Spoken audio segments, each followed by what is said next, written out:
Lindsay Lohan, good morning. So How nice are to you? meet you finally, Lindsay. I feel like I know you because I've watched The Parent Trap at least 172 times with my Really? kids. I love that movie, and you Thank are you. so adorable in it. Thank you. Did you have fun making that movie with Natasha and Dennis Quaid? I did. I was like 11, so it was kind of just everything was so new to me, and it was just fun for me to be there. And we went to London and everywhere to shoot, so it was great. I know we're not supposed to spend our time talking about The Parent Trap, but was it hard doing the Patty Duke thing? You know, because you played a twin. It was hard at first, but then I got so used to it that it was different for me. I was just having so much fun. Was it twice as much work though when you have to do a movie like that and you play both roles? It kind of was because Yeah. it was in and out of hair and makeup. We had like 15 minutes to put a wig on or take it off, do nail polish, take it off, just a lot of stuff. Yeah, well, let's talk a little bit about how you got started in this whole crazy business of showbiz. When you were 3 years old, I guess you started modeling. You were signed up by the Ford Modeling Agency. Yeah, I was like 5. 5? Yeah, Oh, I have to okay. check my research. 5.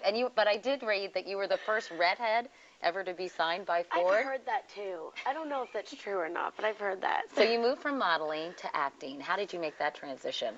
When you were 6? When I was like 7, I did my first commercial. I just started going out on commercials, just because I really enjoyed it and I was comfortable in front of the cameras and stuff. And I didn't get anything, and I was like, Mom, if I don't get this commercial today, then I'm never doing this again. And I actually got that commercial that day. It was like a Duncan Hines commercial. And then you got stuck doing it for the rest of your life. I got stuck. Now I'm stuck here. So obviously you've had a ball doing all these different movies. As I mentioned, Confessions of a Teenage Drama Queen, followed The Parent Trap. Or no, you had actually Freaky Friday before that. Yeah. So, and you got a lot of great reviews for Freaky Friday, Thank you. particularly. Did you have fun working with Jamie Lee Curtis? Oh, I had a great time working with her. She was so sweet. She's really down to earth and fun. She's so much fun on set. And So- she also has a daughter, Annie, who's about your age, right, Yeah, Lindsay? Annie's I think a year younger. And so she was on the set a lot too. So she definitely knew how to work with you and to help you and kind of be maternal towards you during the course of the movie, right? Yeah, we talk all the time. She's kind of like a second parent, so it's nice to have that. She's really sweet. Yeah. Now, well, let's talk about Mean Girls, because Tina Fey would want us to talk about Mean Girls and not Freaky Friday or The Parent Trap.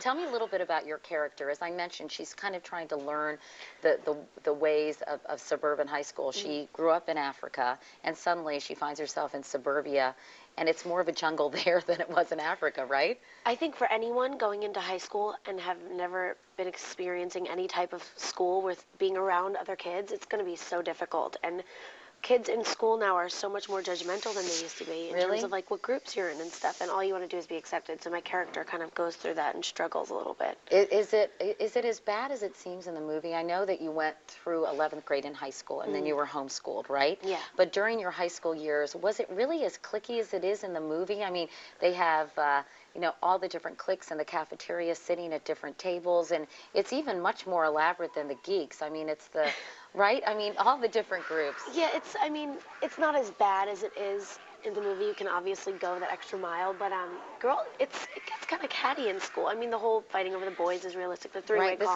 This is a good clip to run, and this is obviously you are imagining what you would like to do with the sort of the queen bee of the high school, because you all are fighting over the same boy, right?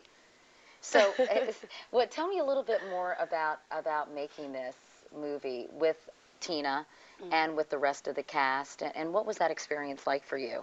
We had a lot of fun. We really did. I learned a lot from being around Tina and everyone, and I was nervous because she wrote the script and she was on the set with me, and I was like, what if I like ad-lib her lines? I feel bad. But it was great. It was really great to have her there and be able to talk to her. And the other girls and I had a lot of fun. The girls are not mean girls, so for all of us to kind of go there and play really mean girls was different and fun for us. Now Katie obviously is a wannabe. I mean, well, she actually is confused by the whole setup, I think. She's got some good friends who are kind of, the artistic, creative, kind of punky kids, a couple of them. Kind of outcastish. And yet she's sought out by the group called the Plastics, who are sort of the vapid, superficial girls who only care about their looks and being popular. And we have a clip from the movie where she's involved in kind of a scene where there's a three-way call, and just how two-faced everybody is in this school. Let's take a look, or at least the Plastics. But if you like him, whatever. I mean, I could talk to him for you if you want. Really? You would do that? I mean, nothing embarrassing, though, right? Oh, no, trust me. I know exactly how to play it. But wait, aren't you so mad at Gretchen for telling me? I'm not mad. I mean, I guess she just likes the attention. See, Gretchen, I told you she's not mad at you. I can't believe you think I like attention. Okay, love ya. See you tomorrow. I had survived my first three-way calling attack. So after you're done with this, what do you have planned? Anything? I'm kind of just I'm working with Diane Warren, Randy Jackson. Oh, that's right. You're music working on your a little bit. musical career, Yeah. too, right? A Which is little bit. exciting. How's that going? It's fun. It's different for me, so I enjoy it, and we'll see what happens. Well, you're staying busy, and I know a lot of girls are very upset they're in school right now and aren't able to watch this interview, so I hope that they TiVoed it or have their VCR set. Lindsay Lohan, great to meet you. Thank Good luck you with too. everything. And we'll be back after the news.